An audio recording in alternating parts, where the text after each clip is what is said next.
The situation on the front line remains difficult. Russian forces are pushing through and attempting to encircle Pokrovsk. Ukraine's defense forces are holding the city, but it's getting harder every day. Another attack on civilian infrastructure by the terrorist state. Russia once again kills civilians. Among the victims, tragically, are children. How could the meeting between Donald Trump and Xi Jinping affect Russia's war against Ukraine? Are we already on the verge of ending this phase of the confrontation? When will the paper tiger fall? How much longer can Russia's industry survive? All this and more ahead in Ukraine today. You're watching news from Ukrainians for the world. The full truth about Russia's bloody war against Ukraine and the united world, all in one place. I'm Sofia Meleshko. Like this video, subscribe and stay tuned to be the first to know the truth about this brutal war. Let's begin. Russians are trying to encircle Pokrovsk. Ukraine's defense forces are holding back the assault and in some areas even regaining lost positions. The armed forces pushed Russian troops back near Novoshakhove in the Donetsk region. However, the enemy advanced near Pokrovsk and Volodymyrivka, according to the commander-in-chief of the armed forces, General Alexander Syrsky. These gains come from Russia concentrating troops without direct engagement with Ukrainian forces. Details on what happened at the front over the past 24 hours in the next report. Kupiansk is encircled. The Ukrainian armed forces have been trapped in a pocket. Putin's latest loud statements turned out to be fake. Pokrovsk was under the Russian flag for no more than an hour. The defense forces destroyed the tricolor and cleared out the flag bearers. They're busy planting flags and recording it on video. Of course, afterwards, Russian propagandists feed Russian propaganda, claiming that they are advancing quickly and rapidly capturing some settlements. An entire trainload of occupiers was destroyed in Zaporizhia. In Crimea, the Russians lost a missile system, 2 radars and 2 oil depots. And also the GUR showed unique footage of the elimination of a Russian lieutenant colonel who commanded the atrocities in Bucha.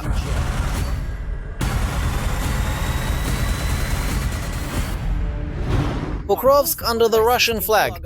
This image was shown by almost all Russian media outlets. They just forgot to mention that the tricolor on the stele at the city entrance lasted no more than an hour.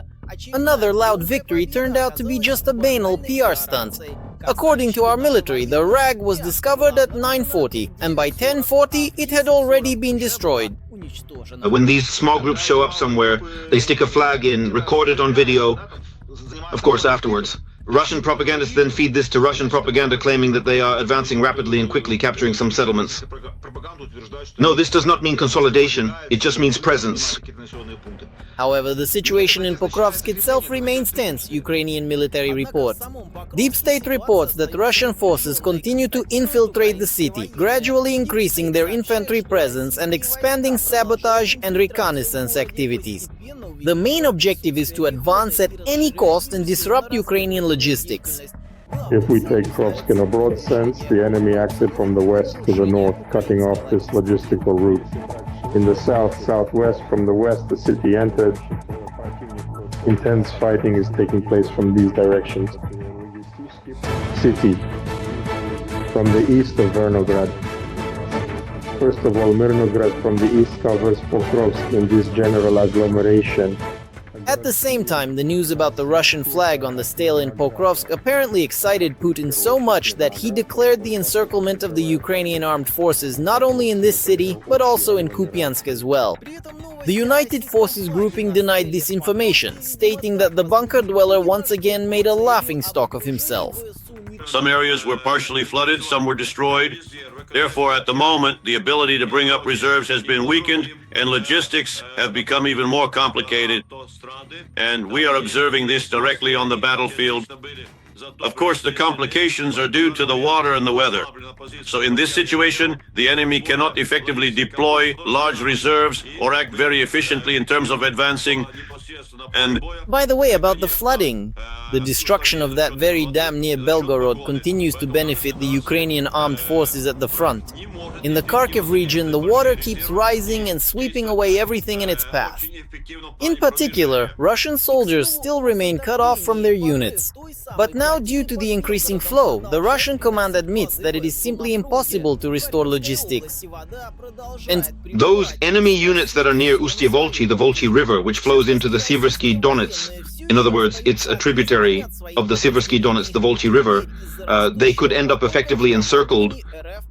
Since the water will flood, and is already flooding, it will wash away the pontoon bridges, it will destroy all the crossings the enemy has set up.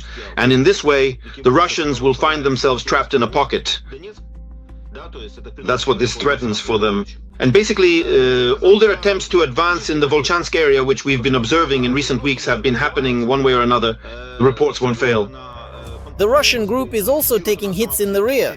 For example, in the Zaporizhia region, the GUR derailed an entire train of occupiers the other day. It is reported that the train was literally packed with military cargo. As a result of the explosion, about 70 meters of railway track were destroyed.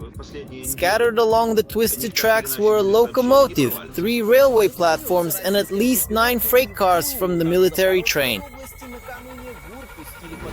Another setback awaited the Russians in Crimea. There, SBU drones destroyed a Panzer S-2 anti-aircraft missile system last night worth about $20 million. It is, by the way, one of the key components of the enemy's air defense system. The enemy also lost 2 more radar stations.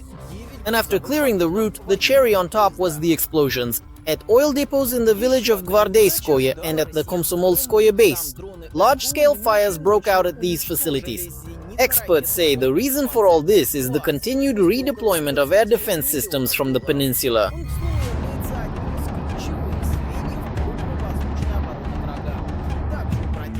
The expansion of the defense system. For example, around Moscow, the buildup is happening at the expense of something else by draining resources from other sites. For now, they have been completely drained. The Far East, Siberia. Putin and his generals believe that our drones can't reach there. That's still an open question.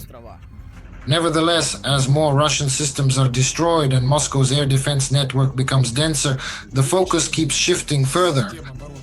They won't be able to produce more air defense assets than they already can. If I concentrate them in some places, it means they're simply leaving other places exposed. And finally, another spectacular GUR operation in Russia. Our intelligence officers reminded everyone that not a single Russian crime will go unpunished. And they blew up a lieutenant colonel of the unit, Oman, who oversaw the shootings in the Kiev region during the first months of the war. The deceased Veniamin Mazurin was eliminated in his own car on the way to work.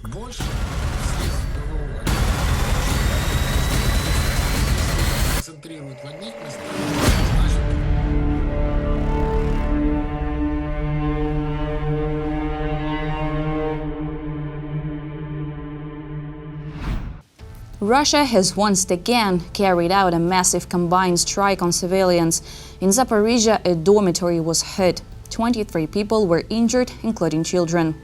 Rescues are still pulling bodies from the rubble. 2 people have been confirmed dead.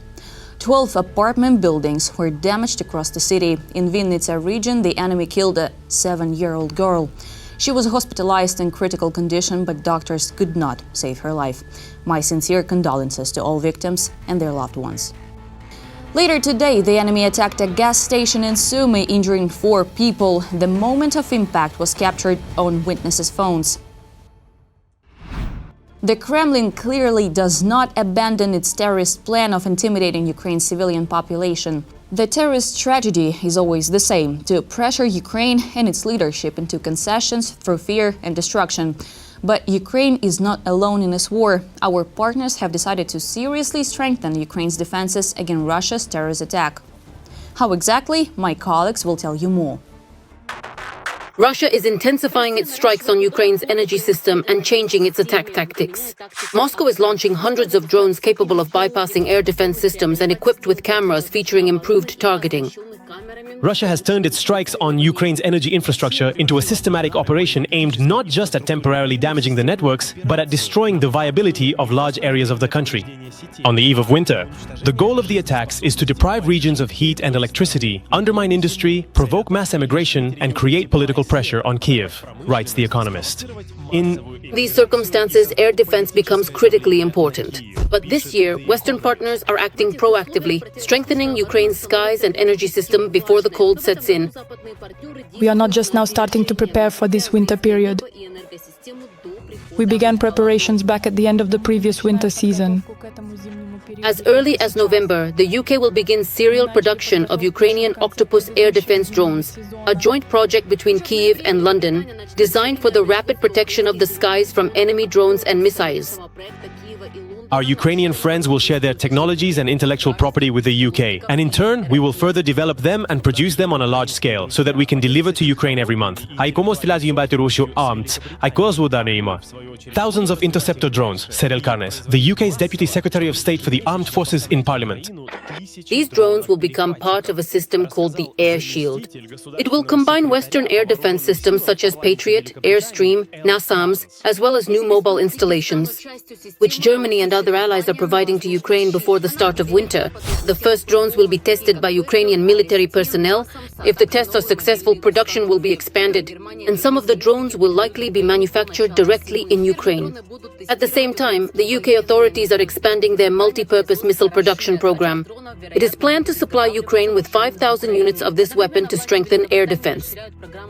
We are also announcing an increase in the production program in the UK to provide Ukraine with 5,000 new multi-purpose missiles. This makes it possible to create new jobs in Belfast and other cities, as well as to strengthen Ukraine's air defense for the coming winter. At the same time, European allies are increasing their support for Ukraine's energy sector. Germany and other NATO countries are mobilizing resources from air defense missiles to support for the energy sector so that Ukraine can withstand the winter and resist attacks on critical infrastructure. Germany has already paid 390 million euros plus another 30 million. We agreed on this in the summer, but today I want to announce that we will invest an additional 30 million. Thus, we are providing 450 million euros. This money will make it possible to acquire the necessary technical equipment to save Ukraine. In addition, EU countries are preparing a winter support package. To the already provided 3 billion euros, a new guarantee of 800 million has been added for the emergency purchase of gas. This was reported by the EU ambassador to Ukraine, Katarina Maternova. The aid covers the repair of power grids as well as the supply of generators and transformers. We have also provided and continue to provide a lot of assistance in the energy sector, not only generators for people and businesses, but also transformer and compressor stations to help restore power grids, gas distribution networks, and compressors that supply gas from storage facilities which have been distributed. We also provide financial support to state enterprises and major energy companies for repairing their equipment. We also supply more than 2 gigawatts of electricity per day. Thus, support for Ukraine this winter is reaching a new level, from modern air defense systems to reliable energy supply. And whatever the Kremlin may be planning, Ukraine, together with its allies, is striving not just for tactical success, but for strategic success, to withstand the cold, to preserve strength, and to maintain the ability to defend itself. Every voice matters. Join our community, support independent journalism, and help us bring you the truth from Ukraine. Become a member of Ukraine today. Join us now. The United States will reduce tariffs on Chinese goods from 20 to 10%, President Donald Trump announced after his meeting with Xi Jinping. He also said that the US and China will cooperate to help end the war in Ukraine, calling his meeting with the Chinese leader 12 out of 10. Let's hope this contributes to ending the war in Ukraine and lowering global tensions. We were also curious about the foreign policy direction of the current White House administration because Trump's scheduled meetings are directly tied to regions under Russia's influence. So we looked into it and we'll share what we found with you. Donald Trump has invited the leaders of Central Asia to a U.S. summit. The meeting will take place in the C5+1 format in Washington. Therefore, we can see how, in summary, currently, the US and China are trying to separate and divide the world. While Russia is not being considered in this equation, On November 6th, the leaders of Kazakhstan, Kyrgyzstan, Tajikistan, Turkmenistan, and Uzbekistan will arrive in the American capital. The United States of America is trying to strengthen its influence in a region that for many years was considered predominantly a Russian sphere of influence. It should be noted that Central Asia, squeezed between Russia and China and economically dependent on these two major neighboring powers, is trying to balance its foreign policy by declaring a multi-vector approach. We're talking about investments, access to important resources and American markets, energy and technology projects, and of course cooperation in the field of security are all important areas of focus. For the countries of Central Asia, this is not just a simple protocol visit. In my opinion, it is a significant opportunity to carefully balance and navigate between the major centers of power that exist in the world today. And none of these states, not a single one, wants to end up in a situation where they are forced to choose sides or lose their independence and autonomy in the process. This delicate balancing act is crucial for their future stability and prosperity, in complete dependence on either Moscow or Beijing. And now, at this time, they are clearly demonstrating a willingness to play a more independent role. President of Kazakhstan, Kassym-Jomart Tokayev, has already sent a letter to Trump expressing his sincere gratitude for the invitation and called the meeting timely. Tokayev noted that he shares the main goals of the U.S. president's domestic and foreign policy. In particular, the defense of traditional values based on principles of common sense, as well as the American leaders' desire to protect peace and security.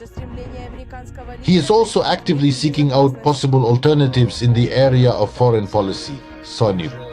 And he clearly understands that if the Russian Federation manages to achieve even some of its stated objectives in Ukraine, then Kazakhstan could potentially become one of the next possible victims of the Kremlin's ongoing expansionist policy. It is reported that the invitation to the countries was preceded by the arrival in Central Asia of the U.S. Special Envoy for South and Central Asia, Sergio Gora, and Deputy Secretary of State Christopher Landau. I don't think this will be a very quick process. We have to understand that, after all, these countries have long been in Russia's sphere of influence, and it is only in recent years that China has been gradually increasing and expanding its presence and influence in this region. But the United States of America, considering their wide range of various capabilities and resources, can, over time, gradually win these countries over to their side. And I think these countries can strategically position themselves as those pursuing a multi-vector development course. On the international stage, in the current global context, and let's put it this way, no one will really be able to make any claims against them for that. This week, members of the U.S. Congress called on Donald Trump to hold a summit this year with the leaders of Central Asian countries. The goal is to advance the United States' strategic objectives in the region, including security cooperation, economic ties, soft power, and effective governance. This will be the second summit in this format. The first one took place in 2023 in New York on the sidelines of the UN General Assembly. And now about the so-called paper tiger and its collapsing industry. Why is Russia so afraid of every new round of sanctions from the US and Europe? Over 80% of Russian industries are in decline. Its industrial output is rapidly shrinking, and the long, exhausting war is destroying what's left of the economy. The Central Bank of Russia predicts the worst economic downturn since the 1990s if sanctions tighten further and oil prices drop to $35 per barrel. Resources are on the verge of exhaustion. Claims about the stability of the Russian economy do not stand up to the facts. There's really no other way to describe it, quite simply. But this is not our choice. We do not want things to develop this way. Putin is trying to bluff and save face by creating an illusion of success. But it's all in vain. The Russian economy is rapidly going downhill. Almost 80% of the country's industry has fallen into a state of recession. When we talk about specific sectors, it means that production in these sectors compared to the same period, usually the previous year, is getting worse. In other words, things are not improving, they're getting worse. And recession is precisely this worsening when you're in the negative. And when a recession becomes prolonged, that is, when it lasts not just 1 year, but say 3 or 4 years of decline, then it's no longer a recession, it's a depression. By the end of September, the overall growth of industrial production in Russia had slowed to 0.3% year-on-year. That's almost 19 times less than last year. There simply aren't enough people available, and there aren't even the most basic resources to pay for the delivery of essential components, let alone for your own, for the purchase of the goods you need for processing. So as a result, you end up producing less. And when you produce less, there you have it. A recession, a negative compared to the previous period. A particularly sharp decline is seen in those civilian industries that were supposed to replace the products of foreign companies that left Russia after the start of the full-scale war. This is the collapse of import substitution. There were plans to replace everything, but in order to replace everything, you have to produce what you're going to use as a substitute. And if you're not producing anything to substitute with, then how are you going to carry out this import substitution when you're not doing anything at all? So undoubtedly, any downturn in the economy means that goods are not being produced. And if they're not being produced, then there's no point in keeping the people who make them. And that means unemployment. Unemployment is always an unpleasant situation. In fact, the domestic market is deprived of mass consumer goods, and Russian factories are unable to make up for the shortage. Even now, it would seem, the military sector, part of the military sector, which is the production of weapons and ammunition, in September of this year, compared to last September in Russia, it's down by 1.3%. So even the production of weapons and ammunition is already in decline. What can we say about the other sectors of the economy, which are showing even worse results? The central bank has predicted that Russia could face its worst economic downturn since the 1990s if sanctions are tightened. If the situation does not improve, by 2026 the Kremlin could lose $108 billion in export revenues. Here the problems are, let's say, just starting to gain momentum.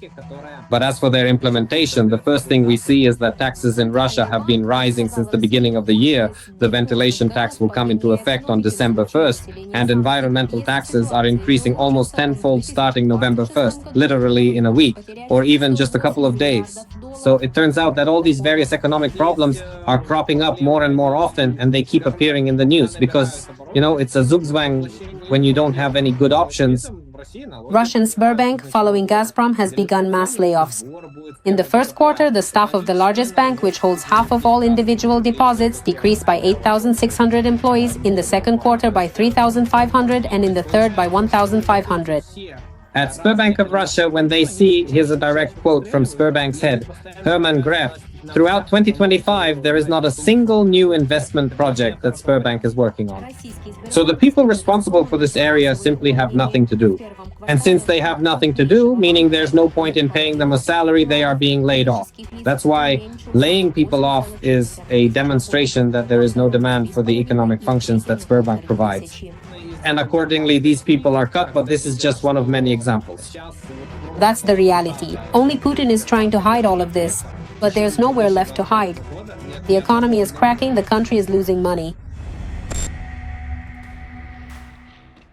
That's all for now. Thank you for watching. Strength to Ukraine's defenders. Glory to Ukraine. Don't forget to subscribe, like, comment, and share. And see you next time.